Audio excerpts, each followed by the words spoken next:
It was so nice to hear everyone's voices combining together to share the words of that blessing for the state of Israel a short while ago. We have spent a lot of time over the last couple of months talking about Israel in our congregation, and here on this bima, we've spent hours and hours together praying and, when necessary, grieving and studying and connecting with each other to try to make some sense and try to make our way together through what has been a very difficult time in Israel's history and also in the life of the worldwide Jewish people. One of the things that we haven't had a chance to talk about together, just because of the way our preaching calendar and our travel schedules have lined up, is that I've not yet had a chance to talk to you about the experience that I had when I traveled to Washington last month with a whole plane load of other Houstonians to attend the March for Israel on the National Mall. It's already now, given the speed of the news cycle, a bit of old news, so I assume that many of you have already seen a lot of the coverage of the march. I've seen plenty of photos and video that shows the size and the power of that gathering. Nearly 300,000 people from across the country and across the world standing together and raising our flags and our voices in support and in solidarity. It was a remarkable, once-in-a-lifetime experience.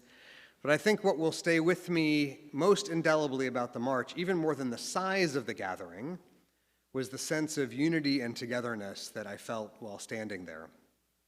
And it might very easily not have felt that way. This was a crowd, as I said, of hundreds of thousands of people representing the widest and most diverse features of Jewish life. Old folks and young children were part of the march.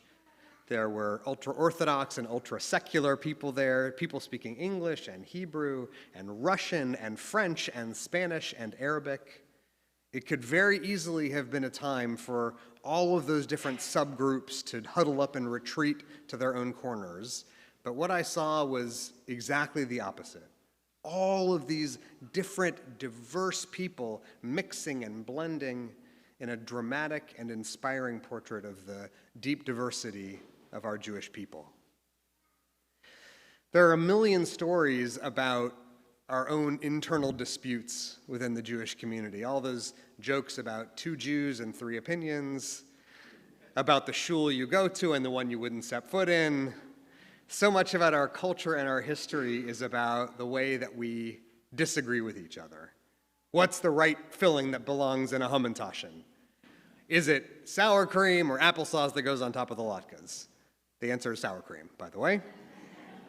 You may know that according to Jewish legend, the reason that a mezuzah is affixed to a door frame on an angle is because it was the only way to find a compromise between one guy who said it should be hung vertically and the other guy who said it should be hung horizontally.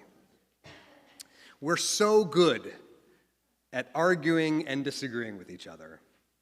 But what I saw that day in our nation's capital was a beautiful and refreshing reminder of how we are all connected in a large and indivisible worldwide Jewish family. A strong and enduring sense of peoplehood is perhaps the most valuable asset we have in our spiritual portfolio, and we have to protect it fiercely. If we don't look after it, if we don't attend to the care and maintenance of the Jewish people in all its texture and diversity, we risk losing something very, very precious. If you haven't read it yet, I want to recommend to you an article that was published in the foreword yesterday by Yehuda Kurtzer, who spoke from this bima just a couple of years ago. We'll put a link to that article in the Facebook and YouTube pages on which you can view this sermon, and I encourage you to read it. In his article, he writes appreciatively about the same phenomenon, the broadening of the big tent of American Judaism, especially over the last couple of months. It is a large and expansive tent whose poles have been stretched wider and wider to embrace an inspiring spectrum of ideas, affiliations, and observances. But the article also includes a strong cautionary note about a growing trend that concerns him and concerns me as well. Kurtzer directs our attention to a specific corner of the far left fringe of the American Jewish community, whose politics and ideologies have hardened so firmly against Israel in the past couple of months that they have deliberately stopped identifying themselves with the mainstream Jewish community. To be clear, statistically speaking, the number of Jews who occupy the radical anti-Zionist corner is very small. But the fact that they are there and that they constitute a growing number of young American Jews choosing to separate themselves from the shared institutions and shared concerns of the community because of their politics makes me feel quite worried indeed. Even if it didn't happen to appear in this very week's Torah portion, I would have chosen to draw on the relationship between Jacob and Esau to illustrate this point. These two brothers, as we know, are firmly snarled in fraternal rivalry. They abuse and mistrust one another. They jockey for position and for their parents' favor. They struggle so strenuously that it becomes clear, even to their parents, that the only solution is separation between the two brothers. In the end, they agree. One brother will travel east, the other will go west. Their differences have grown too great for them to overcome. This week, the Parsha shows us what life is like for Jacob in isolation from his brother.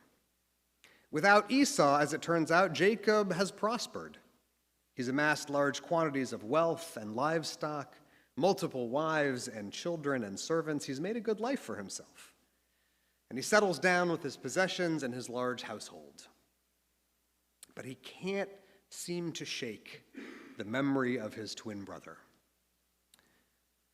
Jacob names his new settlement Machanaim, a name which means two camps.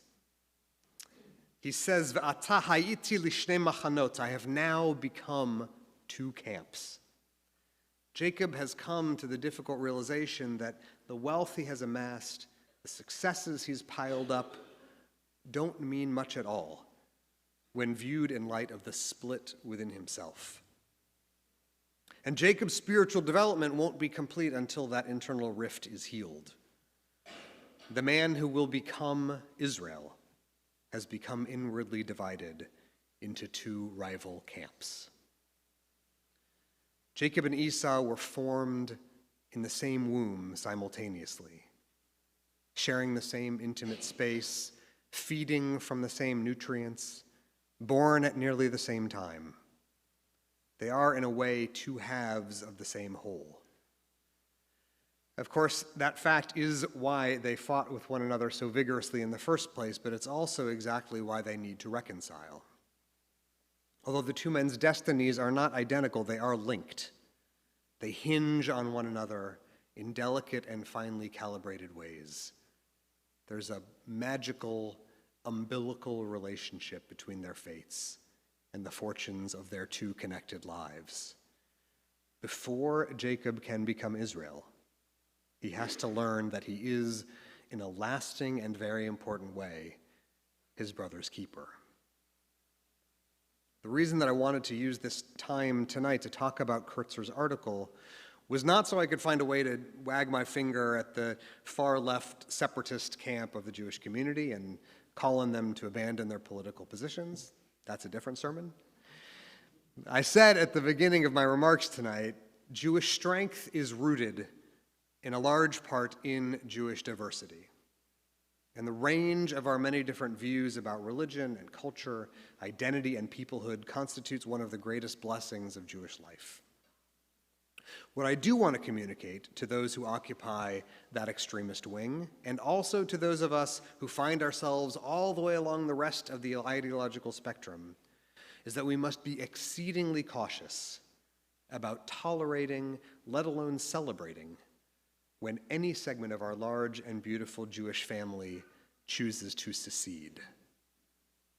It is a problem not to be ignored, and it constitutes a real danger to the health and longevity of our community. The long arc of Jacob's relationship with Esau finally comes to a resolution after he wrestles on the riverbank with a mysterious figure whose identity is never revealed. Many commentators teach that the powerful wrestler with whom Jacob struggled was, in fact, his brother Esau.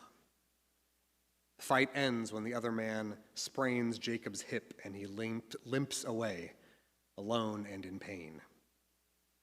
And the next morning, as the story goes, the twin brothers again meet face to face.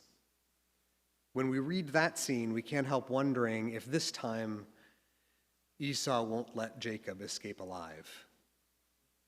But then the unthinkable happens. Esau runs to his younger brother and wraps him in an embrace and weeps. Their feud has ended. The two warring camps have reconciled. They're still very different men, but Jacob has finally learned a great spiritual lesson from that riverside grappling match. He's learned that the ability to humble oneself, the ability to walk or even limp away from conflict, can open up into a new possibility in which rival siblings can embrace one another in love. The reason we're called the children of Israel and not the children of Esau is that we've inherited Jacob's ability to grow spiritually through the recognition that being good at arguing may be a valuable skill, but being good at nurturing the ties that secure us to each other is even more important. At the end of our story, Jacob says goodbye to Esau, and the brothers again go their separate ways. Before long, Jacob arrives in the town of Shechem, where he and his family will settle. When he gets there, the Torah tells us, V'yavo Yaakov shalem ir Shechem. Jacob arrived intact in Shechem. It's a striking choice of words. Jacob has barely escaped from the wrestling match, covered in bruises and nursing a pervasive limp, and now he's described as shalem, intact and whole. Clearly, we're meant to understand that the Torah isn't using that adjective to describe his physical status, but instead because by finally making peace with his brother, by reconciling with the other half of the self he knew as early as the womb, Jacob has finally become integrated and unified within. That is how he knows, and how we, his descendants, know too, that his transformation from Jacob to Israel is finally complete. All of us are Bnei Yisrael, the children of Israel. We describe ourselves using that metaphor of family, not because we're all alike, but because as children of the same parent, we have to manage to love each other. We have to do it, despite our obvious differences and despite often powerful forces drawing us apart. We are so good at arguing and disputing. We disagree with each other more fiercely and more passionately than we do with anyone else. It is just who we are, it's what we do, and I have every confidence that we're going to keep on doing it, even when we know that we will walk away with bruises afterward. But the good news is that if we can find a way to follow wrestling with reconciliation, even the bruises will have been worth it.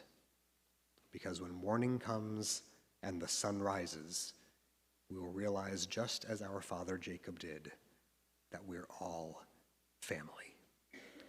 Shabbat shalom, everyone.